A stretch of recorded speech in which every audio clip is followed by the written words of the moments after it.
Donc le film que vous allez voir, c'est Halloween, la nuit des masques. Alors pour être plus précis, vous allez voir deux films d'affilée qui sont intéressants dans la mesure où, si vous voulez, le second que vous allez voir ce soir, pardon, est la suite du premier, la suite directe. Alors si vous voulez, à 40 ans de décalage, mais c'est la même chose. C'est intéressant de voir les deux films parce qu'ils sont très proches, ils sont très cohérents. C'est le deuxième que vous allez voir, c'est typiquement un film qui n'a pas coupé le cordon avec John Carpenter, évidemment. Donc c'est très totalement cohérent. Peut-être un petit peu trop justement, mais je vous en reparlerai un petit peu tout à l'heure avant le second. Pour vous prévenir quand même d'avance, de ne pas vous attendre à une folie. Mais c'est un film très intéressant sur plein de choses, par contre, malgré tous ses défauts. Donc le film de Carpenter, très rapidement, c'est un film qui date de 1978. C'est le troisième film de John Carpenter, enfin son deuxième, si vous voulez, intégralement professionnel, puisqu'avant il avait réalisé Dark Star, qui est un film qui date du début des années 70, mais qui est un film qu'il a réalisé à cheval sur ses études. Donc il y a des parties qui sont du film étudiant, et il y a certaines choses qui ont été tournées après coup, en studio véritablement, donc c'est pas un vrai film totalement professionnel à 100%. Ensuite, il va réaliser Assaut, qui est son premier long métrage, qui est un hommage à Rio Bravo de Howard Hawks, donc un pur western. Alors un western urbain, parce qu'il n'avait pas la thune pour le faire à l'époque. C'est encore une fois un film à tout petit budget, et pour un film de Carpenter, sont des micro-budgets. Halloween, que vous allez voir, est un micro-budget. Par contre, l'intérêt, c'est qu'il a ramassé un max de thunes derrière.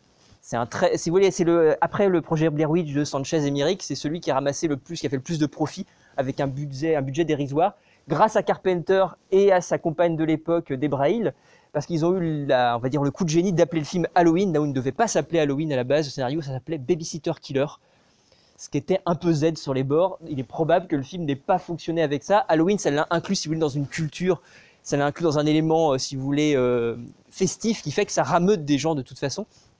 Donc c'est pour ça, en grosse partie, que le film a beaucoup fonctionné. Donc vous allez voir toutes les obsessions de Carpenter de base. Alors on avait déjà parlé lors des Bobines de l'étrange, notamment avec le film Prince des Ténèbres. Vous allez retrouver tous les mêmes genres de trucs. Donc c'est pas un film de tueur en série, hein, j'insiste là-dessus. C'est un film fantastique, c'est un vrai film fantastique. Le personnage de Michael Myers, que vous allez voir ici, donc qui est une icône, qui est le boogeyman ultime. Après ça dépend si vous êtes la team Jason ou la team Michael Myers, après la team Vendredi 13 ou team Halloween. À vous de voir. Moi j'ai pris mon parti, je suis tatoué Jason, donc bon après c'est à vous de voir. Donc chez Carpenter, une petite chose importante, le tueur est toujours, ou l'antagoniste est toujours une idée, un concept. Ici, Michael Myers est si vous voulez, l'incarnation de la pression sociale avant tout. C'est pas des films comme on avait tendance à voir. Alors Vendredi 13 a un peu versé là-dedans. C'est pas des films puritains. En tout cas, le film de Carpenter n'est pas un film puritain, au contraire. C'est plutôt un film libertaire. Et Michael Myers est la pression sociale qui va venir tuer ces jeunes qui sont en train de baiser, de boire, de se droguer. Mais c'est pas parce que Carpenter pense cette chose-là. Encore une fois, c'est Michael Myers qui est l'incarnation de cette pression sociale extrêmement lourde sur les jeunes qui vivent dans des sortes de banlieues bourgeoises, un peu sclérosées, un peu, si vous voulez, gangrénées par le puritanisme, et qui justement vont essayer de s'extraire de ça. Donc c'est aussi un film là-dessus. C'est important si c'est le slasher matriciel, peut-être le premier grand slasher qui va conditionner tous les slashers américains par la suite. Alors ça ne veut pas dire que c'est le premier historiquement parlant. On pourrait monter au Voyeur de Michael Powell pour avoir le premier slasher véritable. On a vraiment l'idée de... Alors slasher, oui, c'est tout slash, donc écorché, tranché. C'est ça que ça sous-entend, le slasher. Donc c'est un film dans lequel vous allez avoir un tueur en série qui va trancher dans le vif, si on peut dire ça comme ça, avec une arme blanche très souvent. Donc ça c'est un peu héritier de ce qu'on a, le giallo qu'on a en Italie à la même époque, ou quelques années en avant.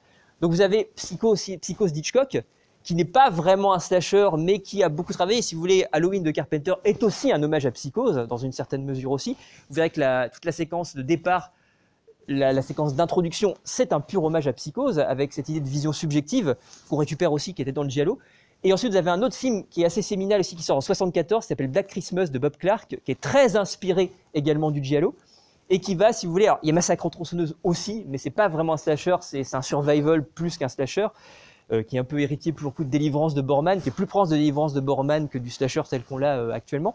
Donc vous allez voir celui-ci qui va, si vous voulez, l'asseoir, qui va asseoir le slasher. Halloween va asseoir le slasher, et pour les 20, 30 années qui vont suivre, et qui vont être très vite pourris par un film en 96 qui va détruire tout le slasher et qui va l'enfermer dans les années 80, qui est un film que j'aime pas beaucoup, mais que certains d'entre vous peut-être aiment bien, qui est Scream de Wes Craven, qui va pourrir de manière absolument cynique tout le slasher et qui va l'enfermer définitivement dans les années 80, ce qui fait que pendant de nombreuses années, on va plus avoir de slasher, ou on n'arrivera plus à faire du slasher premier degré.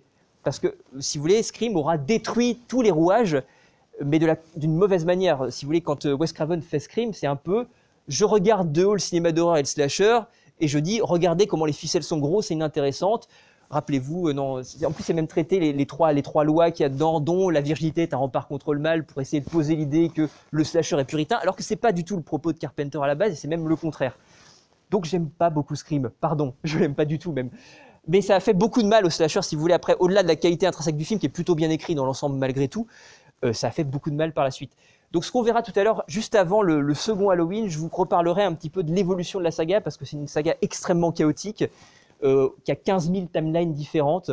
Vous avez les deux premiers dans un premier temps qui sont groupés, le troisième qui va se mettre complètement à l'extérieur, le 4, 5 et 6 qui vont raccorder avec le 1 et le 2, puis le 4, 5 et 6 vont complètement disparaître de la saga et on va faire deux films dans les années 2000 qui vont repartir du deuxième, et puis ensuite on va tout supprimer d'un seul coup et Rob Zombie va arriver, foutre le bordel, il va foutre ses deux films à lui, et puis on va supprimer tout Rob Zombie, et puis finalement on va supprimer toute la saga pour ne garder que le premier et arriver au second que vous verrez tout à l'heure.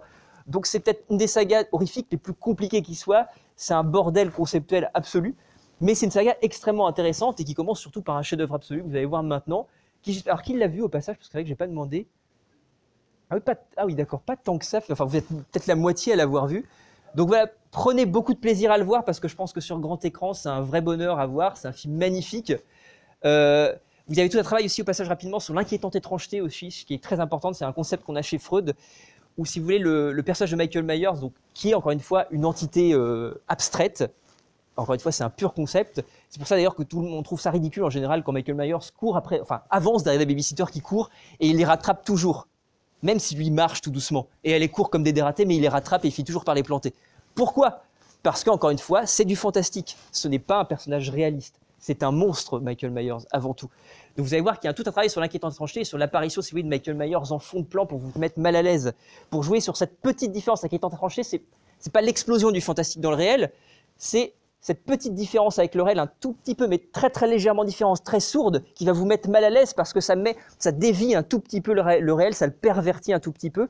Et vous avez un film, pour terminer, qui est très très proche de ça, qui s'inspire énormément d'Halloween, qui est sorti en 2015-2014, qui s'appelle It Follows de David Robert Mitchell, et qui est profondément inspiré d'Halloween, et principalement sur cette idée, cette notion d'inquiétante étrangeté.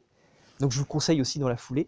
Donc voilà, je vous dis à tout à l'heure, je vous souhaite un bon film, et puis on en reparlera tout à l'heure. Si vous avez des choses à dire d'ailleurs entre les deux séances, n'hésitez pas, on se retrouvera pour un petit encas de toute façon à côté. Donc à tout à l'heure pour le second Halloween, et une seconde présentation qui j'espère vous plaira, et puis bonne soirée et bonne séance à vous. Merci.